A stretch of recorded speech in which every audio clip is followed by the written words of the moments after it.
Doris George's body still trembled in the quiet aftermath, pressed against Eden Kidd with a heat that lingered far beyond the final sighs. His hands remembered her curves before she did, tracing, claiming, marking as if the world outside that room no longer existed. She had never felt such a collision of desire and control, a magnetic force that left her breathless and dizzy.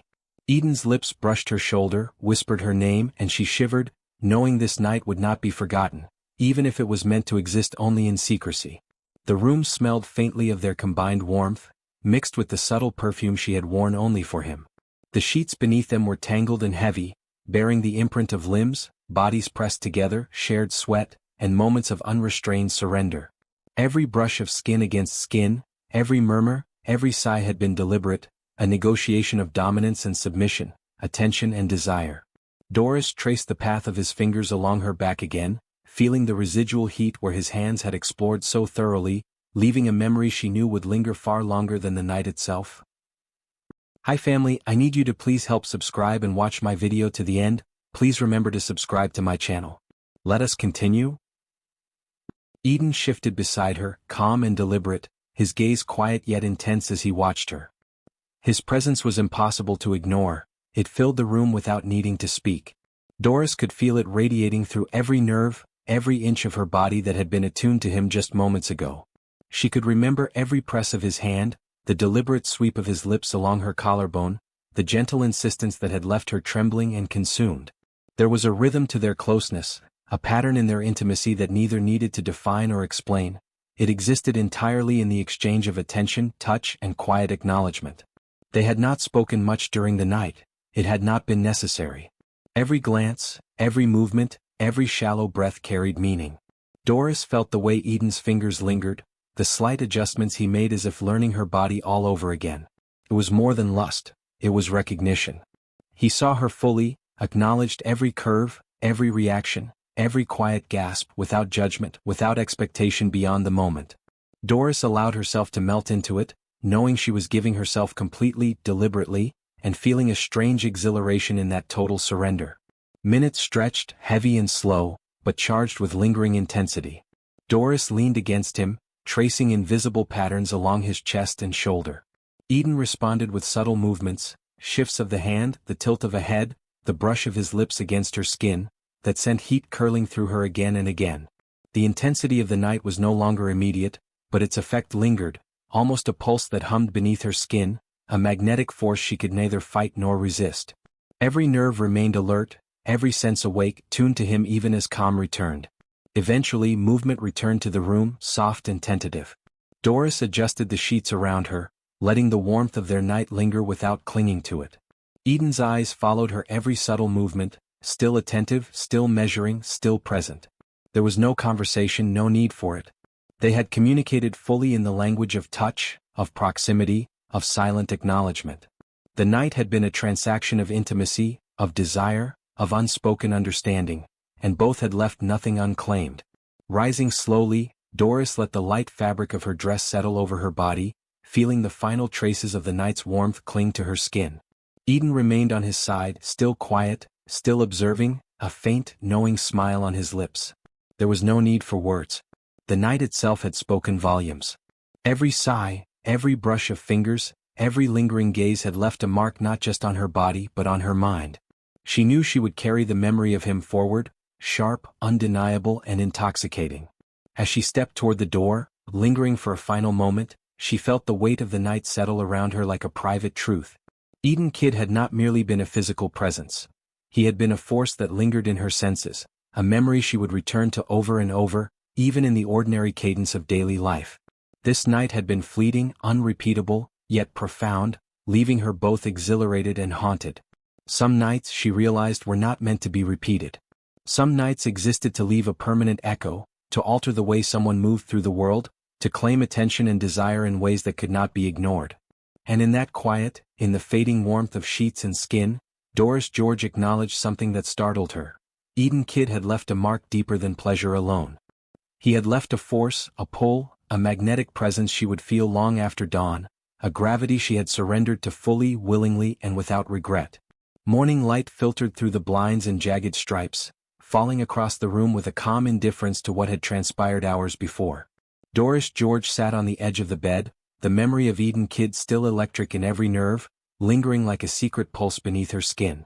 She had dressed quickly, smoothing the creases of her dress over the contours of her body, yet nothing could disguise the residual heat that clung to her. She exhaled slowly, letting the quiet of the apartment absorb her awareness. Eden was no longer there, and the absence was sharp, immediate, yet expected. They had both known it would end this way. The night had been mutual, unbound by promises, and yet its intensity had carved an impression neither could ignore. Doris could still feel the memory of his hands, the slow, deliberate mapping of her curves, the unspoken acknowledgement in every touch and breath. That intimacy had been complete, yet ephemeral. She had surrendered fully, but neither of them had claimed tomorrow. Eden Kid had left as deliberately as he had entered her life, stepping back into the sphere he inhabited, a world of power, control, and calculated distance. Outside the apartment, the city carried on in oblivion. Cars hummed, pedestrians moved, and the ordinary continued as though nothing had happened. Doris dressed with careful composure, stepping into the flow of her daily routine, yet every glance, every movement was shadowed by the memory of him. She felt the weight of restraint press against her, a quiet tension between what had occurred and what she allowed herself to acknowledge. Eden Kid existed beyond ordinary experience. He had left a mark not just on her body but on her sense of presence. To think of him as simply a man she had shared a night with would be inadequate. Meanwhile, Eden moved through his morning with the same meticulous control that defined him. His apartment was quiet, precise, almost sterile compared to the lingering chaos of the night with Doris. Yet even in the calm order of his surroundings, he carried the memory of her, the soft curve of her neck, the tremor of her lips under his touch, the way she had surrendered and resisted in the same heartbeat. He did not indulge the memory unnecessarily, he catalogued it, archived it carefully. Desire alone was not enough to warrant attention in his world, yet he could not ignore the imprint she had left. They did not exchange messages. No texts, no calls, no attempts at continued contact. It was deliberate, unspoken, a mutual agreement born from instinct rather than discussion. Doris returned to her routines, walking through the city with careful poise, attending to her work, to her friends, to the familiar order of life she maintained meticulously. Eden immersed himself in meetings, strategy, and the subtle maneuverings that maintained his dominance in a world that demanded both vigilance and precision. Yet in quiet, private moments, the memory of the other intruded, brief, electric, uninvited but impossible to dismiss. The separation was both physical and psychological. Distance became their shield, a boundary that ensured the night remained what it had been, perfect, fleeting, and irrevocable. Doris knew she could not allow curiosity, attachment, or expectation to disrupt the delicate balance. Eden's absence was intentional, protective even, a barrier she respected despite the ache it produced. She could not imagine what it would mean to cross it, nor did she wish to. The night was theirs, the day belonged to everything else. Yet the mind does not abide by agreements so easily. Doris found herself replaying gestures, murmurs, and the heat of the room long after leaving it behind. Each recollection pulled her attention from ordinary matters, from conversations, from work. Eden existed in her thoughts with a magnetic inevitability, occupying space without claiming it, demanding notice without intrusion. In him, she had encountered a force she could neither control nor fully comprehend, and the aftereffects of such intensity were unavoidable. In separate spaces, they were both reminded of the night not just in memory but in consequence. The brief intimacy had shifted something intangible yet undeniable. It was not longing alone, it was awareness, recognition, and an unspoken acknowledgement of power, his, hers, and shared between them. The separation had not erased connection. It had only sharpened it, carved it into memory with deliberate precision.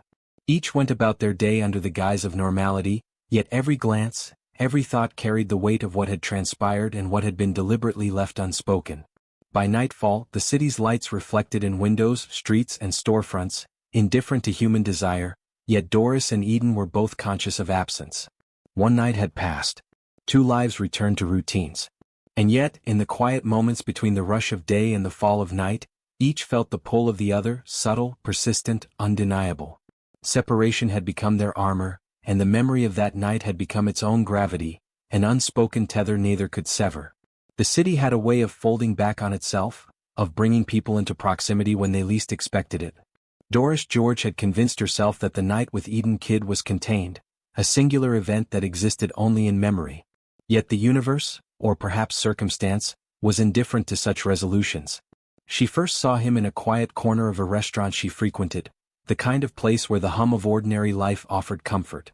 Eden Kidd sat at a table alone, composed, immovable, the embodiment of the same magnetic force that had drawn her to him hours before. Her breath caught almost immediately, as if recognition had a physical effect. Doris felt the familiar heat coil low in her belly, the pulse of memory that refused to be tamed. Eden's gaze, once fleeting and intimate, now settled on her with a measured intensity that suggested awareness and deliberate calculation. It was not a look of curiosity, nor was it casual acknowledgement. It was recognition of consequence, the quiet force of someone who remembered, who measured, and who waited for the other to make the next move. Doris approached with calm control, adjusting the fabric of her dress, smoothing the subtle creases of composure over nerves she refused to display. Eden remained seated, the faintest hint of a smirk tugging at the corner of his lips, as though he knew the effect he had on her and did not intend to mitigate it. The air between them hummed with the memory of heat and touch, of whispered names and lingering skin, yet they both spoke nothing. Words were unnecessary. The city, the restaurant, and the distance between them were already charged with unspoken acknowledgement.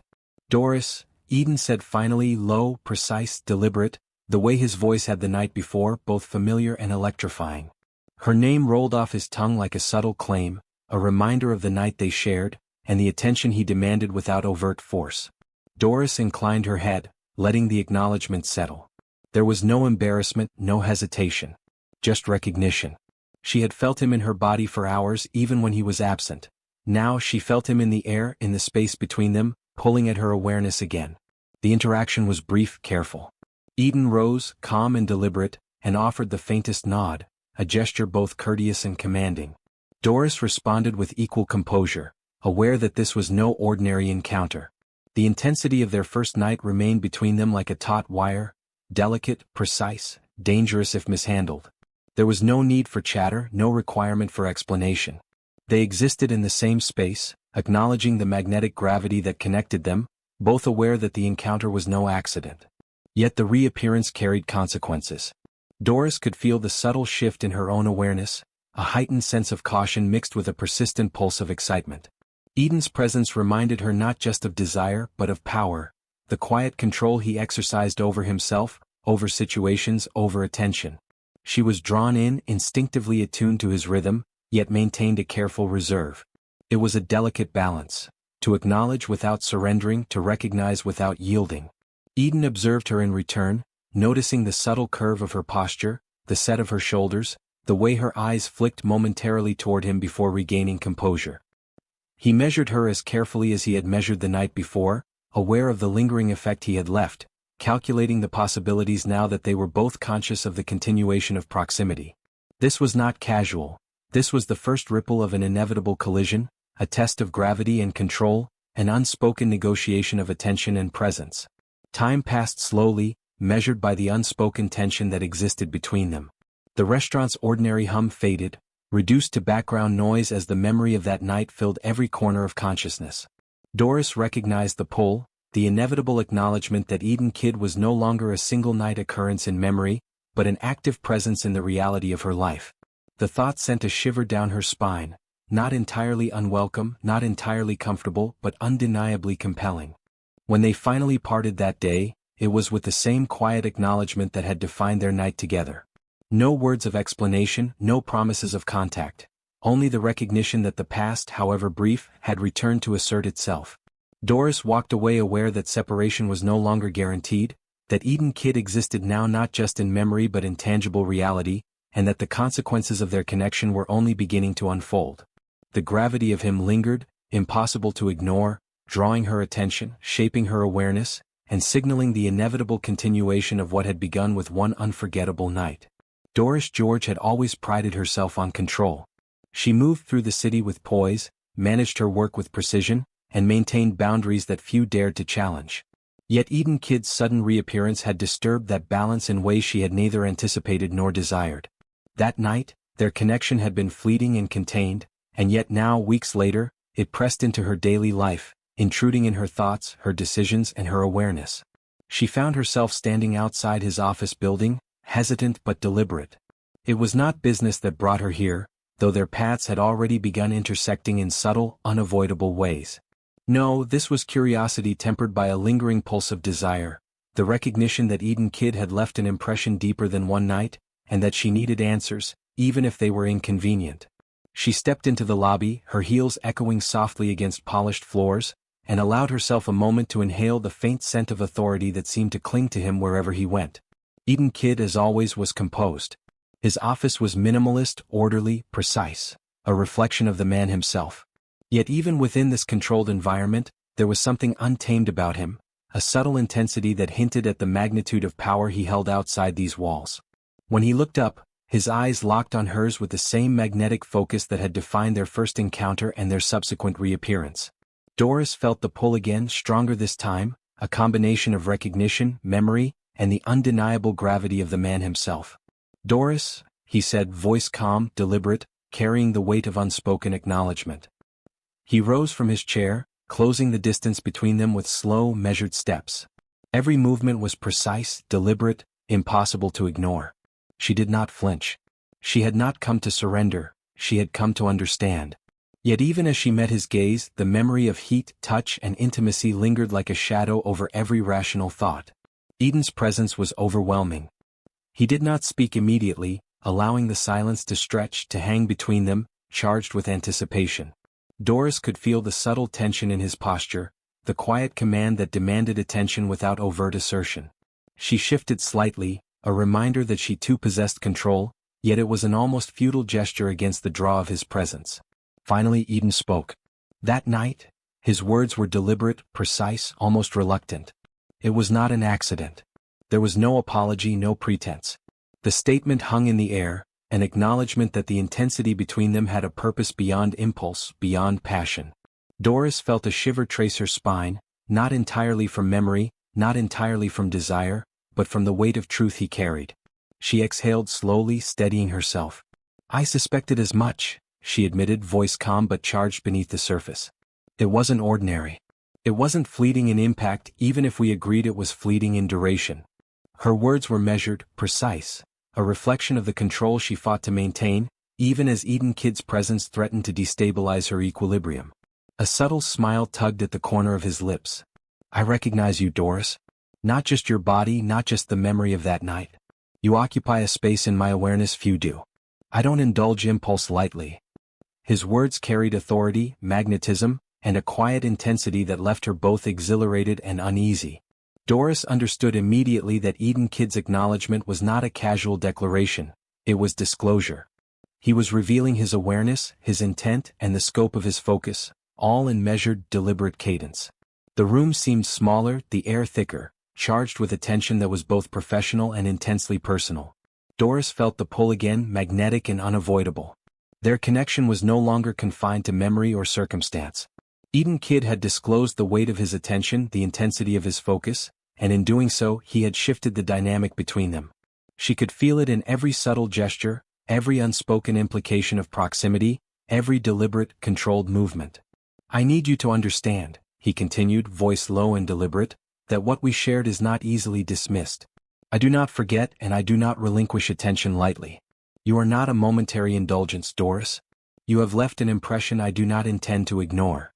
His words carried gravity, authority, and a subtle warning. She did not respond immediately, there was no need. The disclosure itself was sufficient. Doris's heartbeat raced, not solely from desire, but from the understanding of power, control, and attention she had just received. Eden Kid had disclosed more than intent. He had revealed the gravity of his presence in her life, a presence she could neither command nor escape. And as the room held them in its charged stillness, she realized something undeniable. Their night had been a beginning, not an end, and Eden Kid's awareness, precision, and intensity had set the stage for a collision neither could avoid. The days that followed Eden Kid's disclosure were a study in restraint, both deliberate and unbearable. Doris George returned to her routines, attending meetings, managing schedules, and walking through her city with the practiced poise she maintained for the world. Yet beneath that composed exterior, the memory of Eden, his touch, his gaze, the deliberate weight of his attention, hovered like an uninvited shadow. She was aware that he was everywhere and nowhere, a force she could sense in the rhythm of her pulse even when separated by walls, streets, and circumstance. Eden, too, moved with calculated detachment. In his offices, in the corridors of power he navigated daily, he presented the same measured calm that had defined him from the beginning. Yet the memory of Doris George lingered at the edges of his awareness, subtle but insistent. He did not call, did not reach, and did not allow the pulse of desire to compromise control. Strategic distance, he reminded himself, was as essential as breath. To give too much attention would be to relinquish dominance, to blur boundaries he had worked decades to maintain. The separation became a dance of observation and restraint. Doris noticed him in fleeting glimpses, a shadow across a boardroom, a presence at a social function she could not avoid, a subtle alignment of circumstances that suggested he too was aware of proximity. Each encounter was brief, purposeful, and devoid of indulgence, yet laden with unspoken acknowledgement. They moved within the same world but never too close, each aware of the other's influence without surrendering control. Even in solitude, Doris felt the pull. The memory of that night, the magnetic energy of Eden Kid, was impossible to suppress. She replayed the way he had claimed attention without overt insistence, how his presence could dominate a room without force, how he had shifted something in her perception of desire, control, and power. There was a tension in her daily life now, a subtle friction between the ordinary and the extraordinary, between routine and the memory of him, that made every ordinary moment shimmer with potential. Eden's awareness of her mirrored her own. He calculated every interaction, every glance, every shared space. He tested boundaries with subtlety, a look that lingered fractionally too long, a proximity that suggested claim without imposition, a word delivered with deliberate nuance. Each interaction reinforced the magnetic pull between them, yet maintained the strategic separation that preserved control, authority, and dominance. Desire was not enough to dictate terms, and both knew it. The tension was both intoxicating and dangerous. Doris understood the power in distance, yet the pull toward Eden Kid was unavoidable. She recognized the need for discipline, for careful observation, for measured interaction, and yet she could not deny the effect of his presence. The way it made her body respond before her mind could intervene, the way it skewed her perception of composure, the way it reminded her that some forces could not be tamed merely by absence. Even casual acquaintances noticed the subtle dynamic. In meetings, in gatherings, in encounters both deliberate and coincidental, there was a weight in the unspoken. A recognition of history, a hint of tension, a suggestion of claim. Doris navigated it with care, refusing to yield fully, refusing to allow the magnetic gravity of Eden Kid to compromise her poise.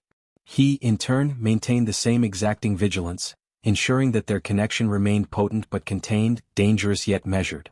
In private, Doris acknowledged the truth she refused to voice aloud.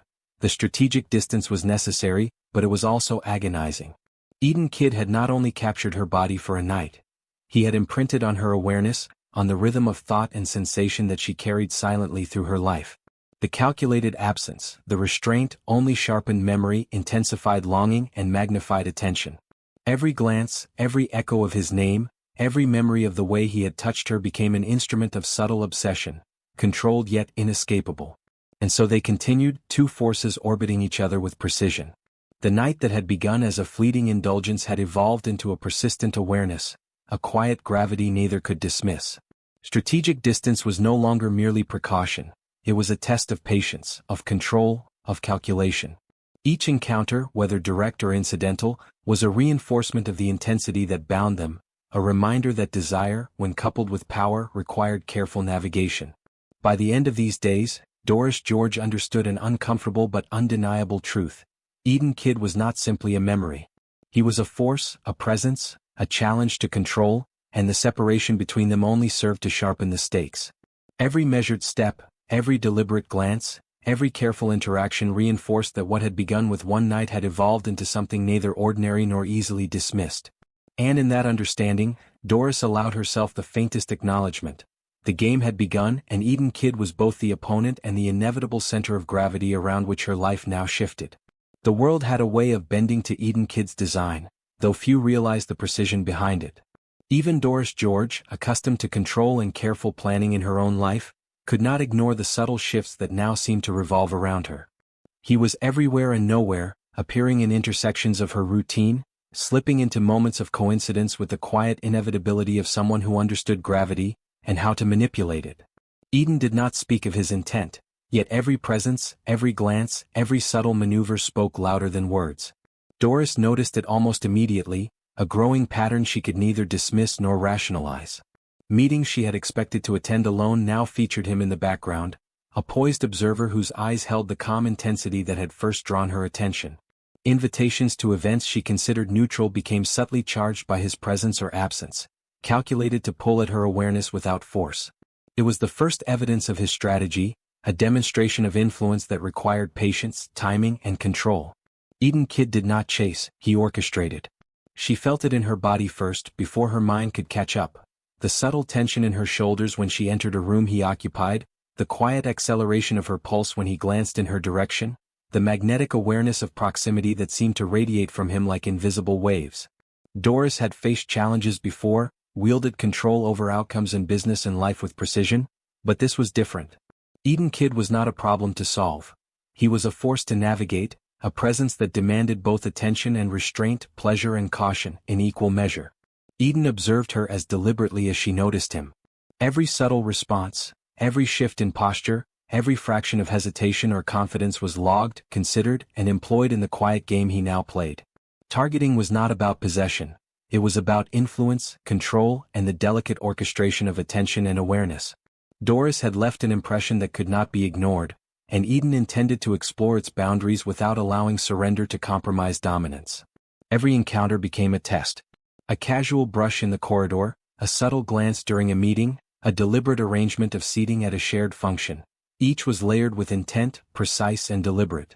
Doris recognized the pattern even as she resisted the pull, even as she reminded herself of boundaries and logic. Eden Kidd was creating conditions where choice existed, yet the gravity of him made resistance more complicated, more tantalizing, more intoxicating. In private, Doris replayed the day's interactions, analyzing each touch, each look, each unspoken message. She understood strategy when it came to business, to relationships of convenience, but Eden Kidd's targeting was something entirely different. It was magnetic, personal, invisible yet undeniable, and it left her simultaneously frustrated and exhilarated. She could feel the tension building beneath her skin, a quiet acknowledgement that control had shifted subtly from herself to a force she could neither ignore nor fully anticipate. Eden, in turn, maintained his composure with precision. His movements, conversations, and interactions were layered with subtle influence, calculated awareness, and deliberate control. He did not intrude where intrusion was unnecessary. He did not press where restraint held greater power. Yet in every calculated maneuver, Doris's attention was drawn, measured, and tested. Targeting was not about conquest. It was about shaping awareness, creating anticipation, and drawing engagement while maintaining absolute dominance. The city became their arena. Offices, streets, casual encounters, and shared acquaintances were instruments in Eden Kidd's quiet orchestration. Doris felt the pull with every subtle interaction, with every fraction of attention she could not fully control. The memory of that night, the disclosure that followed, the strategic separation, they all converged now in the silent gravity he exercised. She realized, almost reluctantly, that Eden Kidd's attention was more than desire. It was influence, a force that shaped her responses, thoughts, and presence without violating boundaries. By nightfall, Doris understood that Eden's targeting was no accident, no fleeting indulgence of interest. It was deliberate, precise, and unavoidable. She had believed she could maintain control, navigate her routines without interference, and contain the memory of that night. Yet Eden Kidd had inserted himself into the rhythm of her awareness, orchestrated proximity, and guided attention with subtlety that left her both aware and powerless to resist. Desire, power, and strategy had become inseparable, and Doris George recognized that the game had evolved from memory into deliberate, magnetic engagement. And in that recognition she also understood another truth. Eden Kidd's targeting was only the beginning. The force that had captivated her, challenged her, and altered the rhythm of her life was far from finished. Doris George had always prided herself on discernment, on the ability to read people, anticipate motives, and navigate complexities with precision. Yet Eden Kidd was a revelation she had never anticipated. His influence was not shouted, nor broadcasted, nor displayed for effect. It was subtle, unyielding, and absolute. A quiet gravity that commanded attention without raising a voice, that shaped the environment with invisible authority, that drew notice without the need for proclamation. She first recognized it fully during a meeting she had believed to be ordinary. The room was neutral, her team present, agenda items clear and measured. Eden appeared without warning, not intrusively, but in a manner that immediately shifted the balance of awareness. Conversations faltered in the presence of his quiet command. Doris felt it even before the acknowledgement passed from others to her. Eyes followed him, movements slowed, words were measured. Authority was not a concept here, it was a tangible, palpable force. Doris's pulse quickened, not with fear, but with a thrill that had little to do with desire and everything to do with recognition. Eden Kidd had entered the space and the world, her world, adjusted almost imperceptibly around him. She understood in that instant that his power was both personal and systemic. It was not merely influence over her, it was command that reshaped the environment, manipulated attention, and demanded acknowledgement without intrusion. The pull he had over her was mirrored in every subtle shift across the room. Their eyes met across the table, and in that gaze, Doris recognized the calculated precision that had defined every encounter since their night together. Eden was aware of the weight he carried, of the effect he had on attention and perception. He wielded it not carelessly but deliberately. And she, who had once believed control was a matter of discipline, realized that she had underestimated the force that now operated within her orbit. Even in her own team, Doris felt the subtle dissonance. Decisions were deferred, conversations altered, all beneath the surface, all subtly influenced by the quiet recognition of Eden Kidd's authority.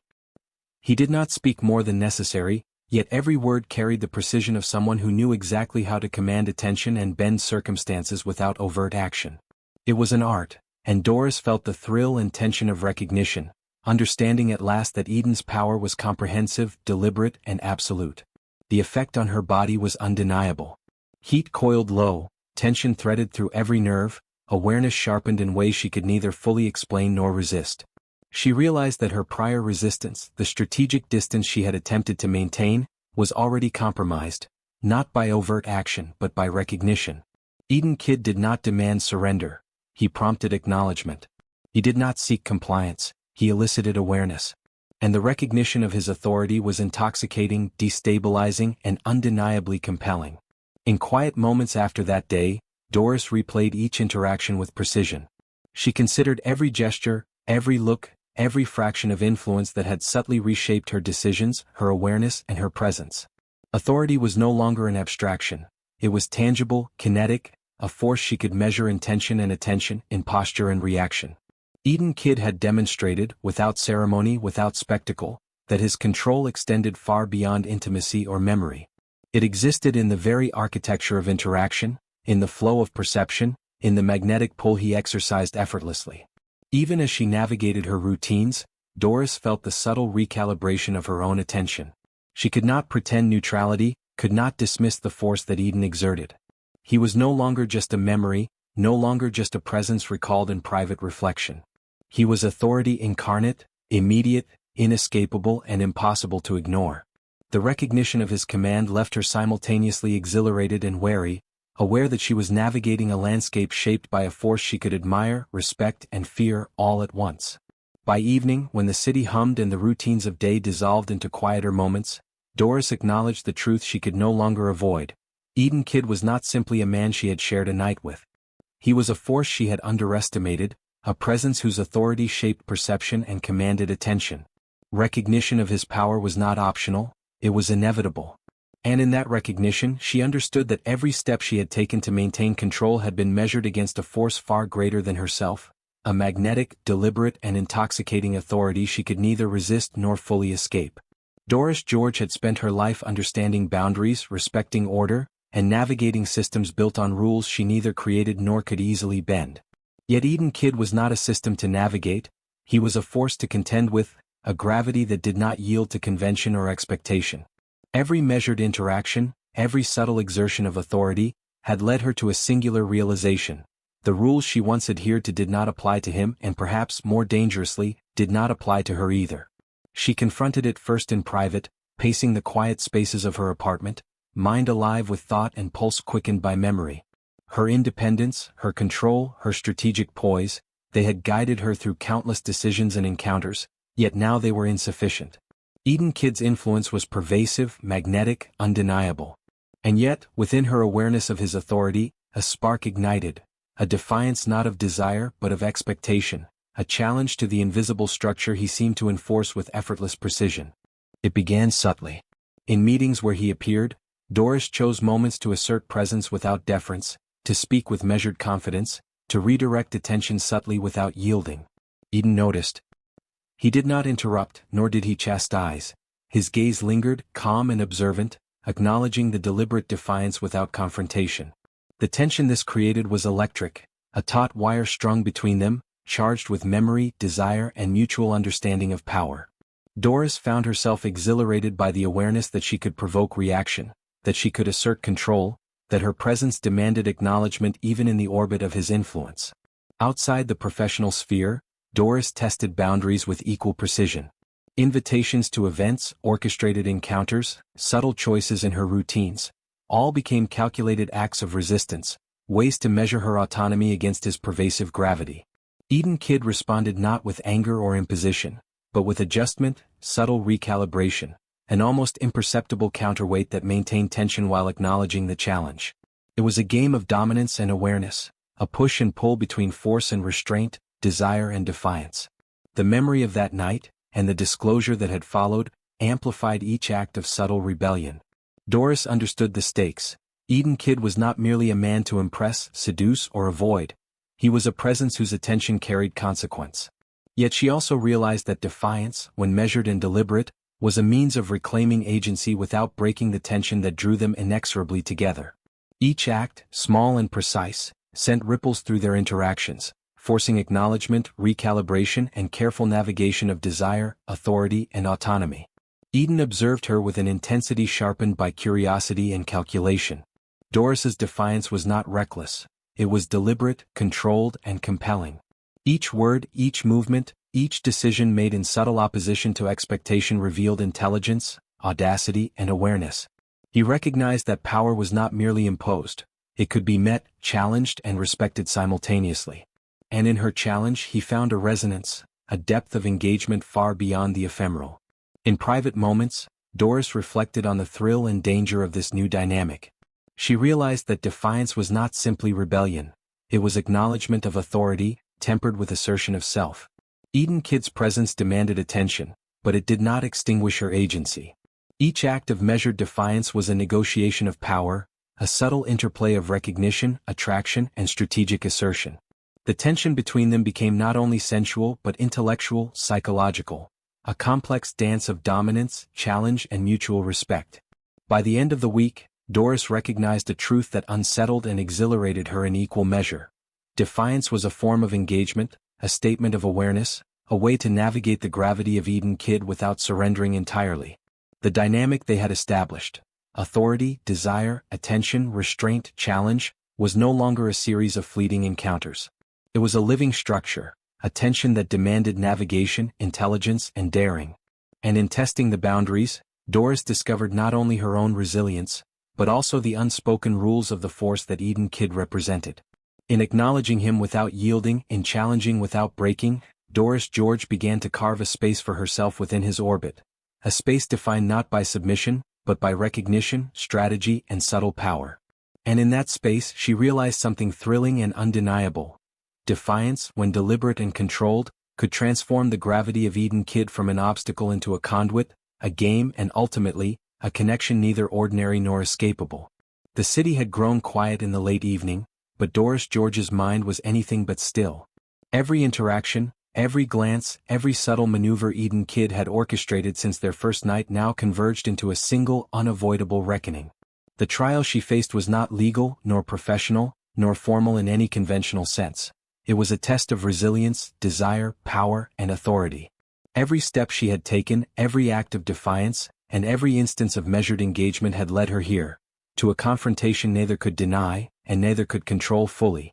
It began at Eden's private meeting room, a neutral space he had summoned her to without explanation.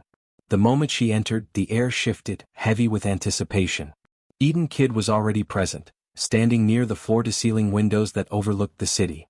The light behind him cast subtle shadows that emphasized the quiet command he carried in every line of posture, every controlled movement. Doris felt the familiar pull coil low in her body, a mixture of apprehension and undeniable thrill, but she held herself steady. She would not surrender entirely, not now, not ever. "Doris," he said, voice calm, deliberate, yet edged with the weight of expectation. "You understand why you're here?" The words were simple, but their meaning carried layers of challenge and recognition. Doris inclined her head, steady, aware that the trial she faced was both literal and metaphorical, a confrontation of their shared history, their desires and the unspoken rules that bound them. "Yes," she replied, voice controlled, eyes meeting his without flinch or hesitation. There was no fear, only the acknowledgement that Eden Kid was a force unlike any she had encountered. His authority, his attention, and the magnetic pull he wielded were tangible, and she could feel them in every subtle shift of the room, every quiet breath, every measured pause. The trial was not structured in words alone. It unfolded through observation, subtle maneuvering, and controlled interaction. Eden's attention tracked her, deliberate and precise, noting every fraction of hesitation, every pulse of confidence, every flicker of curiosity or restraint. Doris, in turn, navigated the space with careful awareness, testing his reactions, asserting presence, measuring the subtle lines of influence he drew around her. Their interaction became a dance of intellect and desire, each move calculated, each gesture charged with meaning beyond the surface. "You've learned," Eden said finally, "that authority is not a threat, it's a force to navigate. But you must understand its full reach." He stepped closer, deliberately, and Doris felt the pull of proximity tighten around her like invisible chains. The trial was not physical, though her body responded as if it were. The tension between them was almost unbearable, a mixture of challenge, desire, and recognition that neither could deny. Doris met his gaze without faltering. "I understand," she replied, voice steady yet laced with the awareness of the magnetic force between them. "Authority is influence. It demands recognition. But it does not extinguish agency. And I am not yours to claim." Her words were both declaration and challenge, a careful articulation of defiance within the orbit of Eden Kid's unyielding presence. Eden paused, studying her with a measured intensity that made her pulse quicken. This was the moment of reckoning, the trial of mutual recognition, of awareness, of boundaries and desire. He did not break her. He observed, measured, and responded in ways that both tested and affirmed her strength. Their shared night, the disclosure, the strategic distance, the targeting, and the assertion of defiance, all of it converged into this interaction, a crucible that burned with heat, tension, and unspoken acknowledgement. Minutes passed, charged and taut. The trial was not concluded with words or formalities, but through recognition, acknowledgement of power, respect for agency, and the magnetic tension that defined their connection. Doris realized in quiet awe that the trial was not about submission or surrender. It was about awareness, engagement, and the negotiation of force and desire. Eden Kid was not merely a man to resist or submit to. He was a presence that demanded navigation, attention, and acknowledgement at every level of interaction. By the end of the evening, Doris left with a renewed understanding of the rules governing their dynamic. She had not yielded, but neither had she dismissed the gravity he commanded. The trial had affirmed boundaries, tested limits, and established the unspoken framework of authority, challenge, and mutual recognition that would define what came next. And in that quiet acknowledgement, Doris George recognized a thrilling, unavoidable truth. Eden Kid was not simply desire, nor merely authority. He was the force around which her life had begun to orbit, and the trial had only just begun. The city breathed around them, unaware of the forces converging in a quiet office high above streets that pulsed with ordinary life. Doris George had walked a path defined by independence, intellect, and restraint, yet nothing in her experience had prepared her for the culmination of what Eden Kid represented. Their nights of passion, the disclosure, the strategic distance, the tension of targeting, and the trials of recognition and defiance had all led to this point, the ascension of their connection from fleeting desire to something that transcended circumstance, fear, or hesitation. She entered the room with deliberate composure, aware of every subtle pull, every charged glance, every layer of anticipation hanging between them. Eden Kid was already present, leaning against the edge of a polished desk, his posture relaxed yet taut with authority. The air between them vibrated with a tension that had been built over weeks, shaped by touch, desire, challenge, and acknowledgement. Doris felt the familiar heat coil low, the pulse of memory and anticipation merging into a sharp clarity. This was no longer a game of testing or defiance, it was a moment of revelation, an ascension to understanding, awareness, and unspoken alignment. "Doris," Eden said, voice low and deliberate, carrying the weight of authority, desire, and recognition. He did not reach for her, did not demand, he simply existed in the space, a presence both magnetic and inescapable. She approached, each step measured, aware that her own control was as essential as the tension that Eden brought to every interaction. The room seemed smaller, tighter, charged with the gravity that had defined every encounter between them. The ascension was not about surrender nor about dominance, it was about convergence. Doris realized that Eden Kidd was not merely a man who had captivated her with a night of passion, nor a force that demanded acknowledgement and attention. He was a presence that reshaped perception, recalibrated desire, and demanded engagement at every level: intellectual, emotional, and physical. She felt the culmination of their weeks of tension in every glance, every subtle movement, every quiet breath between them. Eden stepped closer, just enough for the magnetic pull to be undeniable. Doris met his gaze without flinch, understanding that ascension required mutual recognition, awareness of power, of influence, of desire, without relinquishing the intelligence and agency that defined her. "I know what you've understood," he said, voice calm but charged, "and I know what you resist. But I also know that this, us, cannot be ignored." His words were deliberate, precise, an acknowledgement of both their connection and the rules they had constructed through tension, challenge, and defiance. Doris exhaled slowly, allowing herself the recognition that the ascension was mutual. She had resisted, challenged, and navigated the gravity of his authority and desire with care, intelligence, and precision. Yet the culmination of their dynamic, the magnetic pull, the shared awareness, the unspoken tension, was undeniable. She realized that ascension was not about yielding to Eden Kidd entirely, it was about acknowledging him, engaging fully, and allowing their connection to reach its inevitable clarity. Their proximity became charged, deliberate, electric. The room seemed to narrow, every detail heightened: the curve of her shoulder, the subtle line of his jaw, the magnetic tension coiling between them. This was not about impulsive passion. It was about awareness, acknowledgement, and the fulfillment of a connection that had been building with precision, strategy, and intent. Doris allowed herself to lean slightly into the pull without relinquishing control entirely, understanding that ascension required balance, intelligence, and mutual recognition. Time seemed to slow, each moment a study in awareness and deliberate engagement. Desire, authority, and recognition interwove seamlessly, leaving no doubt that their night together had been only the beginning. Ascension was not the act of conquest, nor the climax of power, it was the fusion of respect, awareness, and magnetic engagement that elevated their connection above mere circumstance. Doris felt it in every nerve, every thought, every subtle pulse of proximity. Eden Kidd was no longer an event in her life.